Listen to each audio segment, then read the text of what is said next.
भूतिया महल की गहराई में रहस्यमयी कहानी आपको डराने के लिए काफी है। कृपया दिल थाम कर सुने।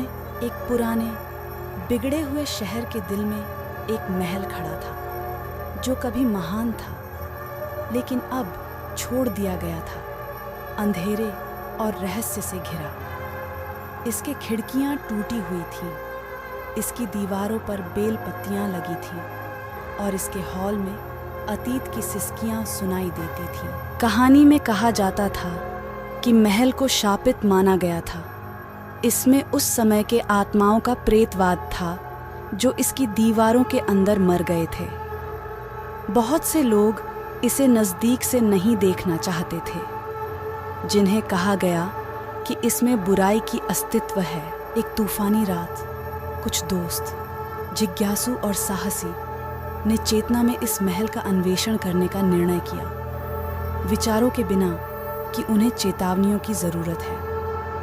उन्होंने टॉर्च और साहस से भरपूर होकर दरवाजे के अंदर प्रवेश किया, जो क्रीकिंग था।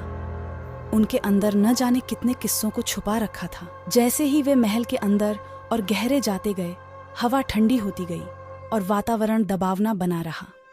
अजीब ध्वनियाँ हॉलों के माध्यम से गूंजने लगीं और उनकी टॉर्च की फ्लिकरिंग रोशनी में छायाएं नृत्य करने लगीं।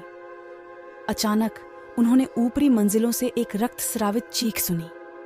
भय से कांपते हुए वे उसके ऊपर भागे। उनके दिल में धड़कनें बंद नहीं हो रही थीं। एक कमरे में उन्होंने एक दीवारी मिली जिसके पन्ने आयु के साथ पीले हो गए थे।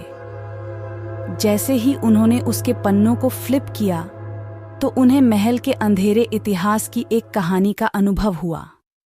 धोखे, पागलपन और हत्या की एक कथा। दिवाली एक परिवार की होती थी जिसने कभी कभी महल में रहा था, लालच और ईर्ष्या के कारण फटने वाला। यह एक युवा लड़की की कहानी थी जिसे उसके परिवार ने भूल गए थे और जिसे अकेले ही हॉलों में घूमने दिया गया था, अकेलापन और निराशा से भरा हुआ। आपको यह कहानी अच्छी लगी तो सब्सक्राइब, लाइक और शेयर करना न भूलें।